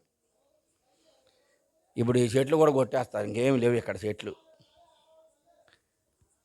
మనం ఏం పని చేస్తున్నామో దేవుడు చూస్తున్నాడు కదా. ఎందుకు నీవు ఆత్మీయ కుంటితనంలో ఉన్నావు? ఆధ్యాత్మిక కుంటితనంలో ఎందుకున్నావు? సహోదరులు ఎవరైనా నీ తల్లిదండ్రిని ప్రేమించినట్టు నీ అత్తమామలను ప్రేమించండి. కొంతమంది పురుషులు కూడా అంతే, భర్తలు కూడా తల్లి తరపులను ఎక్కువ ప్రేమిస్తారు, భార్య తన తరపులను ఎవరిని ప్రేమించరు. అది కూడా తప్పు. కొంతమంది ఇంకొక రకంగా ఉంటారు, భార్య తరపులను అయితే ఎట్ట చూస్తారు, పురుగుని చూసినట్టు చూస్తారు. అది కూడా తప్పే. మనం ఆధ్యాత్మిక విషయాల్లో లోపం లేనివారుగా ఉండాలి. కుటుంబపరమైనటువంటి లోపాలు ఏమీ ఉండకూడదు, ఆత్మ సంబంధమైన లోపాలు కూడా ఉండకూడదు. ఆత్మ సంబంధమైన లోపాలంటే ఏంటి? ఆత్మ సంబంధమైన లోపాలంటే నేను పేరు చెప్పనులే కానీ ఒక విషయం చెబుతా, ఎందుకంటే మీరు పోయి చెబుతారు మళ్ళీ. ఒక ఆమె ప్రార్థనలో కూర్చొని, పెద్దాములే, ఒక చిన్న పర్సు ఉంటుంది, ఇంత పర్సు. ఆ పర్సులో నూకలు, పొగాకు మొద్దులు అన్నీ కలుపుకొని దాంట్లో వేసుకొని అక్కడ పెట్టుకొని వచ్చింది. ప్రార్థనలో కూర్చోయినప్పుడు మెల్లగా తీసిద్ది. నేను వాక్యం చెబుతున్నా చివరి నుంచి ఇక్కడ దాకా అందరం చూస్తా. ఇప్పుడు కూడా చూస్తాను నేను. ఒకవేళ మీరు ఏంది పాస్టర్ మాకు అయినా కానీ నా అలవాటు అది. ప్రతి ఒక్కళ్ళకి కళ్ళల్లో చూసి వాక్యం చెప్పడం నా అలవాటు. ఎందుకంటే అలా చెబితేనే మీ హృదయాల్లో చేరిద్ది. ఏదో ఇటు చూసుకుంటా చెబితే అది అర్థం కాదు. కళ్ళు మూసుకొని కూడా చెప్పండి, నేను కళ్ళు తెరిచే చెప్తా, వినండి. ఆమె ఏం చేస్తుందంటే తీసి చేతితో పట్టుకుంటుంది. నేను ఎప్పుడైతే వాక్యం బాగా ఉద్యోగంగా చెబుతుంటానో అప్పుడు ఓపెన్ జిప్పు తీసి ఇక్కడ చేతిలో పట్టుకుంటుంది, చివరికి నోట్లో వేసుకుంటుంది. ఇప్పుడు పొగాకు ముద్ద వేస్తే నోట్లో ఉమ్మొచ్చిద్దా రాదా? ఇప్పుడు ఏం చేయాలమ్మా? ఏడు ఇవాళ మందిరంలో కూర్చొని అంటే ఎన్నోసార్లు అడిగితే లేదయ్యా ఏంది అన్నయ్య, బియ్యం తింటున్నాను, ఆయన నిద్ర వచ్చిద్దని, నిద్ర రాకుండా ఉండాలని అన్నది. సరే అని ఈ నోట్లో వేసుకుంది, నోటి నిండా ఉమ్ముంది. ఇక ఆమె లేచి వెళ్ళాలనుకుంటుంది. అదే టైంలో తుమ్మొచ్చింది ఆమెకి. అదే టైంలో తుమ్మొచ్చింది. ఇప్పుడు ఆ మొత్తం ఆడపడ్డది నోట్లో. ఆ నూకలు, ఆ మొద్దులు మొత్తం బైబిల్ నిండా అక్కడ పడిపోయితే ఆ ముందు ఆవిడ ఏం నా మీద అంతా పోసావు. ఇవన్నీ దేవుడు చూడ్డా? అంటే ఏదో నువ్వు అనుకున్నా ఒక్కటే నాలో పాపం లేదు అనుకుంటే, నాలో తాగుడు లేదు, వ్యభిచారం లేదు, పేకాట లేదు, దొంగతనం లేదు అనుకుంటున్నావు. బహిరంగంగా లేకపోవచ్చు. ఆత్మీయ కుంటితనాలు కలిగిన వారు, నాలో వ్యభిచారం లేదనుకునేటువంటి వారితో యేసు ప్రభు చెప్పాడు. వ్యభిచారము చేయవద్దన్న సంగతి చెప్పగా మీరు వింటిరి కదా, నేను చెప్పున్నది ఏమనగా అన్నాడు మత్తయి సువార్త 5:20లో. ఒక స్త్రీని ఒక పురుషుడు స్త్రీని మోహపు చూపుతో చూస్తే ఆ క్షణములోనే పాపం చేసినట్టే. వ్యభిచార పాపము, అభిచారములో, ద్వేషములో, విమతములో, విగ్రహారాధన, దొంగతనములో, ఇవన్నీ కూడా శరీర సంబంధమైనవి, ఆత్మ సంబంధమైనవి అన్నీ ఉన్నాయి. జీవితం ఎక్కడ కుంటుబడి ఉన్నావో గుర్తించట్లా. నాకేమి నేను బాగానే ఉన్నాను, నేను ఆత్మీయంగా ఉన్నా, అవసరమైతే పాస్టర్ గారికి ఇస్తున్నా, భోజనాలు చేయడానికి ఇస్తున్నా, పండగలకు ఇస్తున్నా, దశంభాగాలు ఇస్తున్నా, పాస్టర్ గారికి నేను అన్నిటిలో సహాయకరంగా ఉన్నా, సంఘంలో నేనే పెద్దని, సంఘంలో నన్నే అసలు ముఖ్యంగా పెట్టారు అనుకుంటాము మనం. అంతేగాని ఆత్మీయ స్థితి లోపం కలిగి ఉందని గుర్తించలేకపోతున్నాం. ఆధ్యాత్మిక స్థితిలో లోపం కలిగి ఉన్నాం.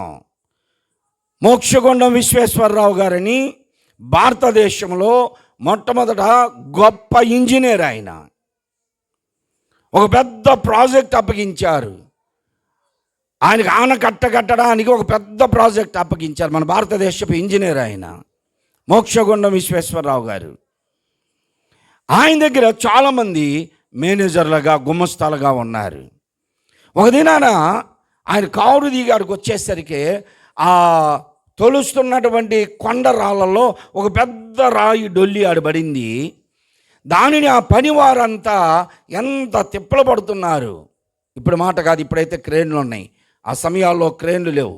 నాగార్జున సాగర్ ఇలాంటి డ్యాములు కట్టే సమయాల్లో వారు కూలీలు అందరూ కలిసి దాన్ని ప్రయాసపడి పక్కకు నెడుతున్నారు. ఈయన కారు దిగి వచ్చి వారితో ఎవరితో మాట్లాడకుండా ఈయన కూడా రాయిని ప్రయాసపడి ఆ మట్టిలో నుండి, బురదలో నుండి పైకి నెడుతున్నారు. అది అక్కడ దాకా లెగుస్తుంది, మళ్ళీ కింద పడుతుంది, మరలా లెగుస్తుంది, కింద పడుతుంది. ఆ రాయికున్న మట్టి అంతా తనకైంది. ఇంతలో అక్కడ పైన ఉన్నటువంటి గుమస్తానే, ఇంజనీర్ కాదు, మేనేజర్ కాదు, అతను ఒక గుమస్తా, సామాన్యమైన గుమస్తా. అతను వీళ్ళందరి మీద అధికారంగా చేయండి, తొందరగా నెట్టండి, అది నెట్టండి, ఇది నెట్టండి అనుకుంటా అక్కడ నిలబడ్డాడు. అటు నుంచి ఇటు వచ్చేసరికే ఈ మోక్షగుణ విశ్వేశ్వరరావు గారు మంచి ఇంజనీర్, ఆనకట్ట కట్టడానికి అధికారి, ఇంజనీర్, భారతదేశంలో ప్రాముఖ్యమైనటువంటి వాడు. ఆయన రాయిని నెడుతుంటే వచ్చి అంటున్నాడు, సార్ ఏంటి మీరేంటి అన్నాడు. మీరేంటంటే ఇక నలుగురు కష్టపడుతున్నారు, ఇంకొకళ్ళుండి ఆ పని జరిగేది, అందుకే నేను వచ్చాను అంటే. మీరు ఇంజనీర్ అంటే రాయి గలపకూడదా? ఇంజనీర్ అయితే వాళ్ళతో పని చేయకూడదా? నా పని ప్లానింగ్ ఇచ్చినా నేను పని చేయాలి అన్నాడు. రే సోదరి సోదరులారా, సంఘంలో నువ్వెంత గొప్ప పదవిలో ఉన్నా, సంఘ పెద్దవు కావచ్చు, సేవకుడు కావచ్చు, స్వార్థికుడు కావచ్చు, రెవరెండ్లు, బిషప్లు, డాక్టరేట్లు, ఏ పదవిలో నీ ఉన్నా దేవుని పనిలో అందరూ సమానమే, అందరూ సమానమే. నా సంఘంలో ఎవరైనా ఒకటే. నా దగ్గర ఉద్యోగస్తులు ఉన్నారు, వెనక కూర్చొని ఉన్నారు, అంతా ఉద్యోగస్తులు వారంతా చాలామంది ఉన్నారు సంఘంలో. వృద్ధాప్యంలో ఉన్నవారు ఉన్నారు, ఇంజనీరింగ్ చదువుతున్న పిల్లలు ఉన్నారు, ఎంబీఏలు చేసే పిల్లలు ఉన్నారు. ఇలా ఎవరైనా సరే చర్చి ఊడవాలా, సాపలు వేయాలా, ఎక్కడికి వెళ్ళినా పట్టాలు మొయ్యాలా, కుర్చీలు మొయ్యాలా, మైకులు మొయ్యాలా, ఏదైనా సరే. కానీ నా బైబిల్ మాత్రం నేనే మోస్తా. నా బైబిల్ ఇంకొకరికి ఇచ్చి నేను ఎప్పుడు కూడా స్టైల్కి రాను. నా బైబిల్ నేనే మోసుకుంటా. అన్నీ పనులు చేయాలి.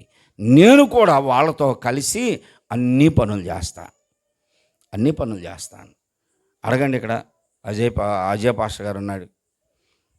25 సంవత్సరాల నుంచి పాస్టర్ ఫెలోషిప్లో ఉన్నా. వచ్చి ఎదురు కూర్చుంటా నేను. వీళ్ళందరూ రండి, బయటికి రండి, పక్కకి రండి, ఇక్కడికి రండి, అక్కడికి రండి, గౌరవిస్తారు. రాగానే నా వెనక ఒక 10 మంది వస్తూ ఉంటారు. నాకు ఇష్టం ఉండదు, అట్లా వద్దు, మీరు వెళ్ళి కూర్చొని నేను వచ్చేస్తానంట. ఎక్కడ కూడా ఎవరో పిలవాల చప్పట్లు కొట్టాలి, అవన్నీ ఆచారం, అది అసలు బాగాది, అది తెలిసిననే కాబట్టి అందుకనే వచ్చేసా పిలవకముందే. మనం ఎక్కడైనా సరే ఒకే రీతిగా ఉండాలి. మన ద్వారా దేవునికి మహిమ రావాలి. కాబట్టి లోదేబారులో ఉన్నావేమో జ్ఞాపకం చేసుకో. లోదేబారు వంటి ఎండిన స్థలం, మేతలేని స్థలంలో ఉన్నావేమో. మేతలేని స్థలం, వాక్యము లేని స్థలం, ఆత్మీయత లేని స్థితిలో, ఎండిపోయిన స్థలములో, ఆధ్యాత్మికమైనటువంటి స్థితి లేని స్థలములో పైకి మాత్రమే ఆత్మీయత, ఆరాధన ఉన్నట్లుగా కనపడి లోపల నీకు మేత లేకపోతే ఉపయోగం లేదు. ఆధ్యాత్మికమైనటువంటి ఆహారము కావాలి. ఆహారము, వాక్యం అనేటువంటి ఆహారము, లోతైన విషయాలు నీవెలా ఆత్మీయంగా బ్రతకాలో చెప్పాలి, కఠినంగా చెప్పాలి. అప్పుడే నీవు ఆత్మీయంగా బ్రతుకుతావు. ఇప్పుడు వరకు ఇన్ని నెలలు ఇక్కడ సంవత్సరం దాటింది ప్రారంభించి. ప్రారంభం రోజు నేనే వచ్చా. అంటే డాబా మీద పెట్టారు, మా అమ్మ ఇది పెళ్లి రోజు అని చెబితే వచ్చి ఆ రోజు చర్చి ఎస్టాబ్లిషన్ చేసామని అన్నారు. ఇప్పుడు సంవత్సరం దాటిపోయింది. మనం మన జీవితంలో ఎలాంటి స్థితిలో మనం ఇక్కడున్నాం, ఎలాగ మనం పెంచబడుతున్నాం, ఏ స్థితిలో మనం ఎదుగుతున్నాం, ఆధ్యాత్మికమైనటువంటి ఆహారం సమృద్ధిగా ఉందా, సమృద్ధి అయినటువంటి ఆహారం చేత మనం ఆత్మీయంగా పెంచబడుతున్నామా? ఇక్కడే కాదు, నా దగ్గరైనా సరే, ఇంకొక దగ్గరైనా సరే, ఇంకెక్కడైనా సరే. మనుష్యులు లెక్కలో ఉండడం కాదు, దేవునికి లెక్క చెప్పే సమయంలో మనమందరము ఆయన న్యాయపీఠం ఎదుట నిలబడతాం. దేవుని స్తోత్రం. దేవుని సింహాసనం ఎదుట న్యాయపీఠంలో నిలబడతాం. నీవైనా నేనైనా ఒకటే.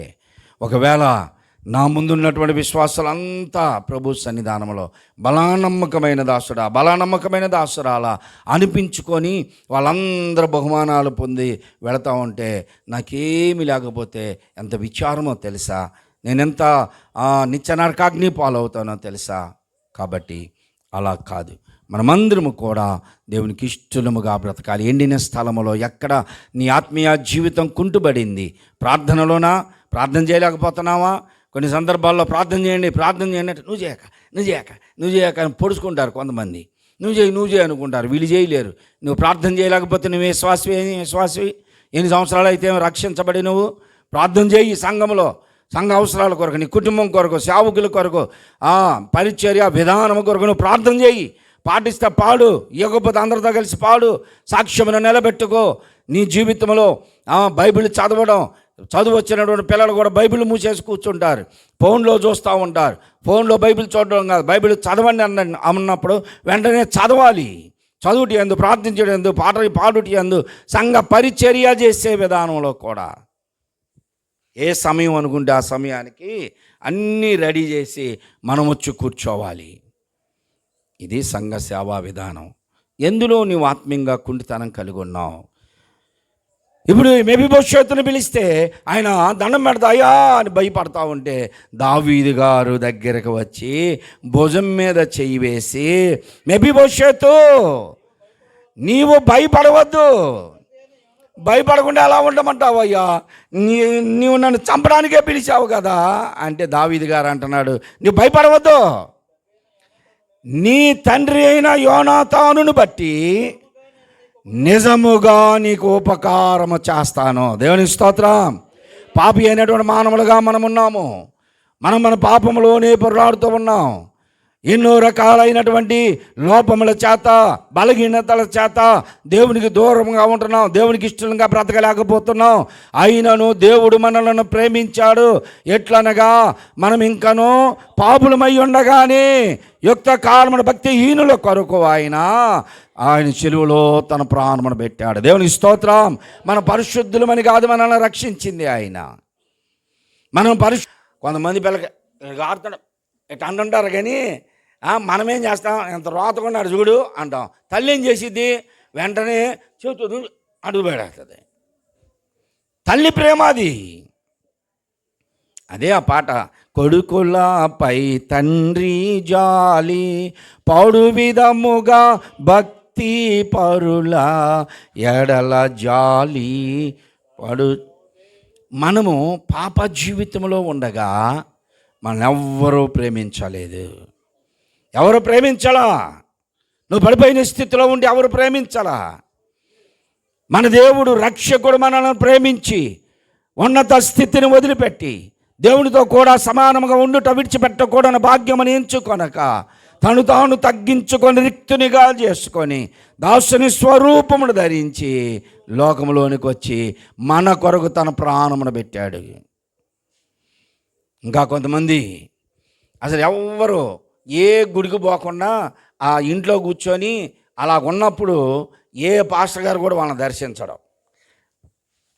ఎందుకక్క ప్రార్థనకు పోకుండా ఉంటావు, ఇంట్లో రా, రే అన్న తమ్ముడు రా, మందిరానికి రా అని పిలవరు. ఎవరన్నా ఒకళ్ళు వెళ్ళి వాళ్ళు బాప్తిసం తీసుకునే దాకా, రక్షించబడే దాకా వాళ్ళ మీకోసం ప్రయాసపడి అన్నీ చేసి వాళ్ళని తీసుకొస్తుంటే అప్పుడు వచ్చి వాళ్ళ దగ్గరికి, అన్నా అక్క ఒక్కసారి అక్క మా దగ్గరికి, నువ్వు ఎక్కడికి వెళ్తున్నావు, అక్కడ ఆత్మీయత ఎక్కడ ఉంది అక్క, ఆ పాస్టర్ గారికి లేదు, వాళ్ళకి లేదు. మా గురించి అంతమంది చెప్పిన వాళ్ళు ఉన్నారో తెలుసా? ఎందుకు కారణం ఏంటి అంటే మేము ఎగరను, భాషలు మాట్లాడను, కేకలు పెట్టను. ఆ సంఘంలో ఆత్మీయత లేదండి, అక్కడ అసలు పరిశుద్ధాత్మ లేదండి అని చెప్పి ఒక్కసారి రక్క మా దగ్గరికి అంట. ఏం చేస్తావు ఒకసారి వస్తే అంటే ఉన్న సంఘాన్ని వదిలిపెట్టిరా అని చెప్పేవాళ్ళు చాలామంది. నువ్వు దేవునికి దూరంగా ఉన్నప్పుడు, దేవుని ఎరగనప్పుడు, పాపస్థితిలో ఉన్నప్పుడు ఎవ్వరిని దగ్గరికి రారు. నువ్వు రక్షించబడిన తర్వాత దేవుని సన్నిధానంలోనికి వెళుతుంటే నువ్వు ఎక్కడికి వెళుతున్నావో అక్కడే బలపడు, ఆత్మీయంగా స్థిరపడు అని చెప్పాలి. ఎంతోమందిని నేను అలాగా ఈ చర్చికి మానేసిన వాళ్ళు, ఆ చర్చికి మానేసిన వాళ్ళు, అట్లా మా దగ్గరికి మీ దగ్గరికి వస్తామని అంటే నా దగ్గరికి వద్దు, ఇలా ఆడ మానేసేవారు మా దగ్గర మానేస్తావు, దానికి సంబంధం వద్దు, అట్లాగా పో, ఎక్కడికి వెళ్తున్నావు అక్కడే స్థిరపడు అని చెప్తాను నేను. ఎక్కడున్నావు అక్కడ స్థిరపడు. నీ తల్లి కొడితే, నీ తండ్రి కొడితే ఒక దెబ్బకి ఇల్లు వదిలిపెట్టి వెళ్ళిపోతావా? అలా వెళ్తే దేశదమ్మరులు అవుతావు. నువ్వు సంఘంలో ఆ తల్లి దగ్గర, ఆ తండ్రి దగ్గర ఉండు అని చెప్పాను చాలామందికి నేను. కానీ ఇప్పుడు అలా లేరు.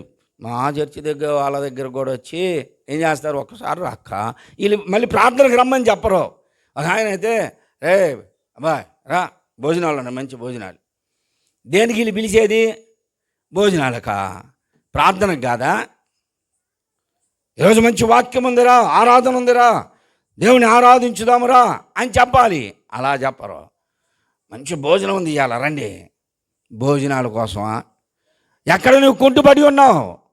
ఏ స్థితిలో ఆధ్యాత్మికమైనటువంటి లోపం కలిగి ఉంది, దాన్ని సరి చేసుకోవాలి. దావీదు గారు అంటాడు, భయపడబాకను, నీ తండ్రి అయిన యోనాతానును బట్టి నీకు నేను ఉపకారం చేస్తా అంటే, అయ్యా నేను సచ్చిన కుక్క వంటి వాడిని అయ్యా, ఇంకా నువ్వు నన్ను చంపుతావా? నేను పనికిరాని వాడిని, నేను ఎందుకు పనికిరాని వాడనయ్యా అన్నా.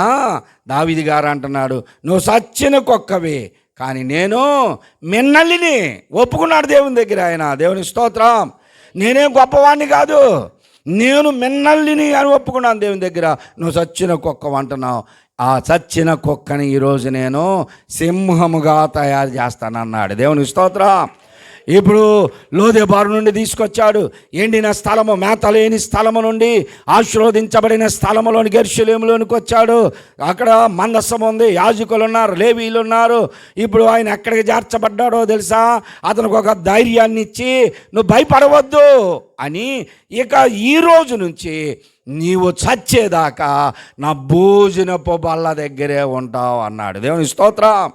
ఎంత గొప్ప ధన్యత అండి దేవుడి దినాన్ని మనకి ఇచ్చినటువంటి ధన్యత. నేను వచ్చే వరకు మీరు ఈ రీతిగా చేయండి, ఇది నా శరీరము, ఇది నా రక్తము, మీ పాప పరిహారార్థమై చిందించబడింది, సిలువలో నలగొట్టబడి మరణములోనికి అప్పగించబడింది అని చెప్పాడు. ఆయన వచ్చే వరకు మనము ఆరాధనలో, బల్లారాధనలో, ఆత్మీయంగా సంఘములో చేర్చబడి దేవుని కొరకు బ్రతికితే, దేవుడు అన్నాడు ఎఫెసీ పత్రికలో, మీరు మీ పాపముల చేత అపరాధముల చేత చచ్చిన వారు అయి ఉండగా దేవుడు క్రీస్తుతో కూడా మిమ్మలను బ్రతికించాడు. మనం అందరం బ్రతికించబడ్డాం. ఒక ధైర్యాన్ని ఇచ్చాడు దేవుడు. మనం ఇప్పుడు ఆత్మీయ కుంటి వారం కాదు, ఎండిన స్థలం, మేతలేని స్థలం నుంచి ఆశీర్వదించబడిన స్థలంలోనికి, యెరూషలేములోనికి, సమాధానం కలిగిన, సమృద్ధి కలిగిన ఆ పట్టణంలోనికి వచ్చాడు. రాజు ఇంట భోజనం చేసే ధన్యుడిగా మార్చబడ్డాడు. మనము కూడా మన రాబోతున్నటువంటి రారాజు అయినటువంటి దేవుని నివాసములో యుగాయుగములో ఆయన ముఖ దర్శనం చేస్తూ జీవిస్తాం. దాని కొరకు మనమందరం సిద్ధపడదాం. దేవుడి మాటలు దీవించినగాక. నన్ను పిలిచి అల్పునైన నాకు కూడా మీ మధ్యలో అవకాశం ఇచ్చినటువంటి సహోదరులకి వందనాలు.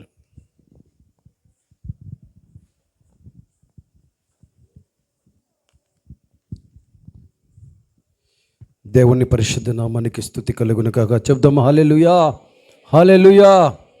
మంచి మాటలు.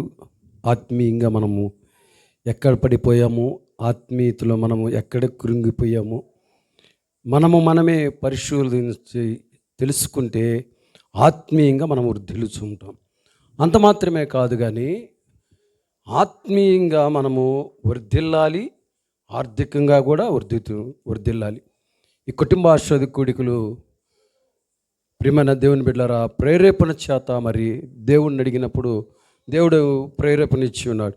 ప్రతి నెల ఇలాగే కుటుంబ ఆశీర్వాద కూడికను జరపడం జరుగుతున్నది. ప్రతి ఒక్క కుటుంబము బాగుండాలి, అభివృద్ధి చెందాలి, వారి కుటుంబంలో బిడ్డలు అభివృద్ధి చెందుతుండాలి, బాగా చక్కగా చదువుకోవాలి, ఒక ఉన్నతమైన స్థితిలో ఉండాలని ఒక ఉద్దేశం కలిగి ఈ కుటుంబ ఆశీర్వాద కూడిక పెడుచున్నాను. ఒక్కరు మాత్రమే దైవ సేవకుడు ఇందాక చెప్పిన ఒక్కలే, కొంతమంది అయితే ఒక్కలే వస్తున్నారు. కుటుంబ ఆశీర్వాద కూడిక అంటే కుటుంబ సమేతముగా వస్తే ఖచ్చితంగా దీవెనలు పొందుకుంటారు. దేవునికి మహిమ కలుగునుగాక. కాబట్టి ప్రతి ఒక్కరు కుటుంబ ఆశీర్వాద కూడిక కుటుంబ సమేతముగా వచ్చి దేవుని దీవెనలు పొందుకోవాలి, మీరు ఆశీర్వదించబడాలి, మీరు బాగుండాలనే ఒక ఉద్దేశంతో ఈ కుటుంబ ఆశీర్వాద కూడికము మరి ఇలాగ ప్రతి నెల జరుగుతూ ఉన్నది. ప్రతి నెలలో మరి దైవ సేవకులు ప్రతి ఒక్కరు వస్తున్నారు. మరి ఈ నెలలో కూడా మంచి వర్తమానాన్ని దైవజనులు మరి సమర్పణరావు గారు మన మధ్యలో రావటం చాలా ఆశ్చర్యకరము. మా బావగారే వాస్తవంగా చెప్పాలంటే, అయితే చక్కటి మాటలు నాకు ప్రార్థించినప్పుడు ప్రభు ఈ నెలలో మరి దైవ సేవకులను ఏర్పాటు చేయాలి ప్రభుని ప్రార్థించుకున్నాను. వెంటనే మరి దైవ సేవకుడు నా మదిలో మరి ప్రేరేపణ కలిగాడు. వెంటనే మరి చిన్నికి చెప్పాను, చిన్ని మరి దైవ సేవకుడు సమర్పణరావు గారి దగ్గరికి వెళ్దాం రా అంటే వచ్చాడు. ఇద్దరు వెళ్ళాం. వెంటనే ఏమాత్రము మరి నాకు కుదరదయ్యా అనలా, వస్తానయ్యా ఖచ్చితంగా వస్తాను అని అన్నాడు. వచ్చాడు, చక్కటి మాటలు అందించాడు. మరొక్కసారి దైవ సేవకులకి సమర్పణ రాయ్ గారికి హృదయపూర్వకమైన వందనాలు చెల్లిస్తూ నా సంఘం ఒక కృపా తండ్రిన దేవుని యొక్క ప్రేమ, పరిశుద్ధాత్మ యొక్క అన్యున్య సహవాసము, ఆదరణ ఇప్పుడు ఎల్లప్పుడూ కూడి ఉన్న మనకందరకు, ప్రభువును ప్రేమించు ప్రతి వారికి, ప్రత్యేకముగా బర్త్డే సెలబ్రేషన్ చేసుకుంటున్న రవికి, తన కుటుంబానికి సదా తోడైనను గాక. ఆమేన్.